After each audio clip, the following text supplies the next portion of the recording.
It's today the news from Vanguard Live. My name is Damlola Ogunshaki, and this morning I'm starting with Vanguard on the paper review. Vanguard is leading with Paradise Lost. Our Unity schools crash from glory to dishonor. Schools lack basic facilities, classrooms, hostels overcrowded. Outbreak of diphtheria hits King's College. PTA teachers earn 40,000 naira monthly. Principals, parents fight over a PTA levy. We defecate in bush, that's according to students. Parents old student lament rot. Will restore their lost glory, that's according to minister. You can see that story on page 14 of Vanguard newspaper. And here there's a photo story here. Shows Zenith Bank celebrating 2025 International Women's Day. And on page 13, we have at 99 all I want for Nigeria is unity, good governance, that's according to Tanko Yakasai. And the picture below it says Uzodima unveils the NDDC's 25th anniversary logo. Above the banner on page 35, EFCC secures 4,111 convictions, biggest asset recovery in 2024. Rivers suspends as Fubara summons pro-Wike lawmakers for peace talks. Hardship, insecurity worsening in Nigeria, as according to Catholic bishops. Apoti Udoa's suspension, Saraki Serap disagree with Akpabi. Now let's move to the Guardian newspaper. Guardian is leading with worries as EFCC recovers 1 trillion naira stolen cash assets from politicians and all that. You can see that story on page 6. Manufacturers raise alarm over fresh hike in FRCN dues and real sector collapse. Panorama page 2 has a story. News page 7, there's a story here says stop establishing new varsities without funding plan. Dawn tells federal government. Catholic bishops decry a worsening economy, insecurity, correctional centers. Anambra PDP splinter group, ex-APGA members they come to NRM. And directly below the banner, we have Abacha's family debunks Babangida's claim, says IBB annulled the June 12 poll.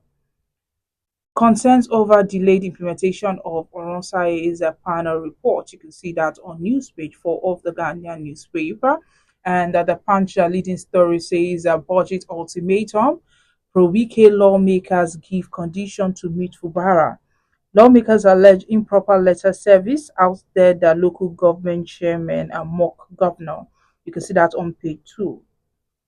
El-Rufai meets Aregbesola Bakari as ex-governor deepens consultation. Man flees as girlfriend found dead in Lagos apartment. You can see that on pages 4 and 5. On page 18, federal government under fire over plans to import Europe waste. Above the banner, we have petrol imports jump 105% to 15 trillion naira. That's according to MBS report. System glitch. United States Embassy to reschedule visa interviews.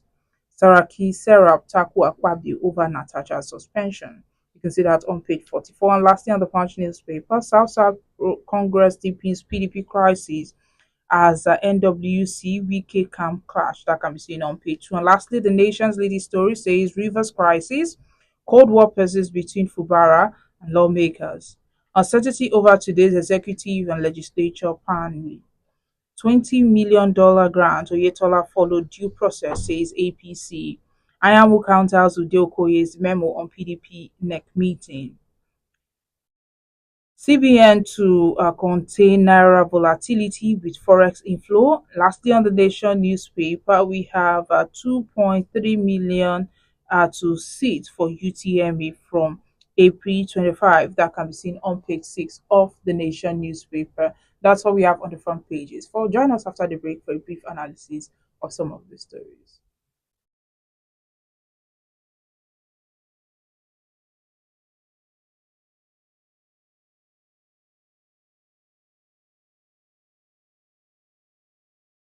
Welcome back. If you're just joining me, this is today to do some Vanguard Live. My name is Damlola Ogunshaki. Now, the 104 federal government colleges, also known as Unity colleges spread across the country, are gasping for breath as they contend with existential issues. Checks by Vanguard have revealed. Now, this is just as an outbreak of diphtheria has hit the famous King's College in Lagos with some students falling victims. The outbreak of the disease in the school followed the startling discovery by the Minister of Education, Dr. Tunji Alausa, when he visited the college a few weeks ago, where he met rundown facilities, a disoriented workforce, and students studying under very deplorable conditions. Before his visit, the college had been without public power supply for 8 months. Among the challenges facing Unity colleges are overcrowded classrooms and hostels, poor power supply, poor feeding of students, lack of qualified teachers, among others. When Vanguard contacted the Federal Ministry of Education FME, its Director of Public Affairs for Lasha Day on phone, she confirmed development, adding that necessary steps were taken by the ministry and the management of the college. Now, the first set of what could be termed unity colleges were established by the colonial government in the 1920s with the establishment of Barewa College, Kaduna, King's College Lagos, Government College Ughelli, Government College Ibadan, and Government College Zaria. However, following the contentious general election of 1964, the federal government in 1996 set up interregional secondary schools in each of the then three regions. The schools were located in Okosi for the east, Sokoto for the north, and Warri for the western region.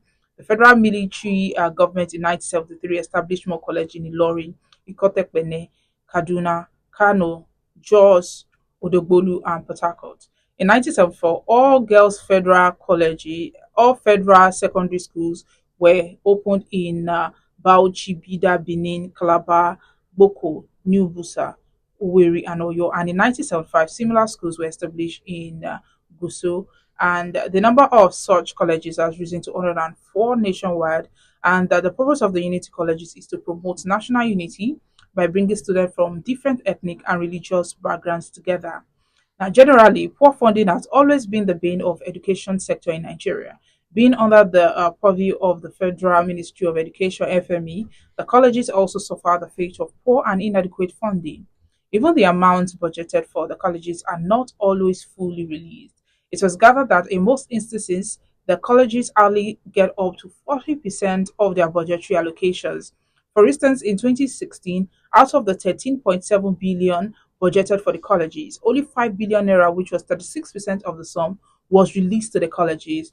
And the situation was described as embarrassing by then Minister of Education, Malam Adamu Adamu.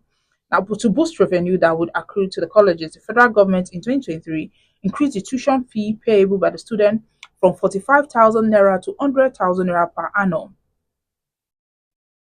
There are two federal government colleges in Kwara State in Ogidi, Ilorin, and Umuaron. Vanguard gathered that increasing yearly student intakes without commensurate infrastructure is putting serious strain on the colleges. Unlike in the 1970s, when the colleges were established with 4 arms per class, there are now 8 arms, A to H, at both junior and secondary school levels. The federal government college Omaro in Kwara State, a staff told Vanguard that the college similarly has challenges of classrooms and hotel accommodation. The federal government college Enugu is presently in a story state. Apart from this recent bullying scandal in the school that went viral and is still very much in practice, the school has other multiple issues. One of them is that the female hostels don't have toilet facilities. One of the students in a junior class confirmed that they defecate in cellophane bag and go and throw it in the bush. Now, the hostels are nothing to write home about either. Brothers don't have cupboards, no mattresses, and the provision of water is a big issue.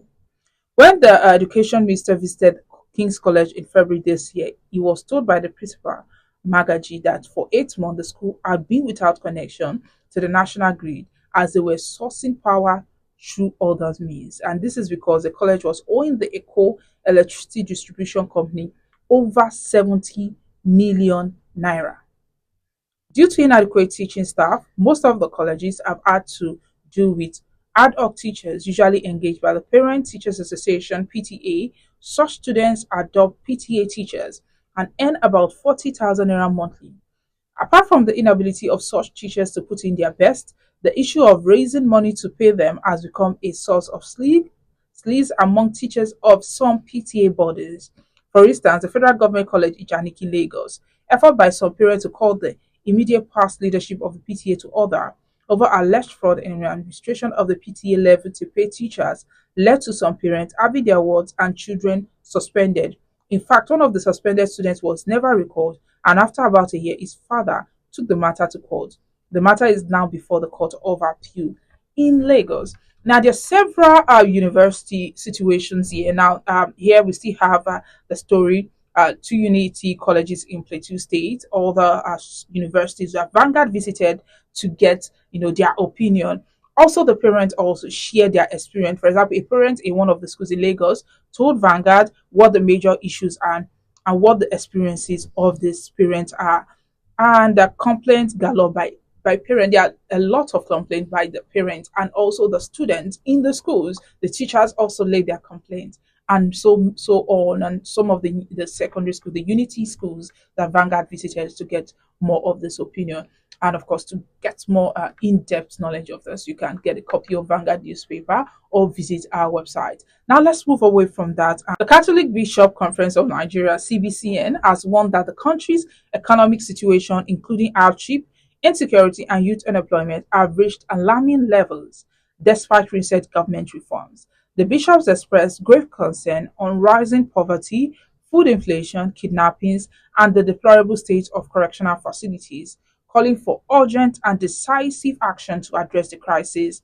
The warning came during the 2025 first plenary meeting of the CBCN held at the Catholic Secretariat of Nigeria (CSN) in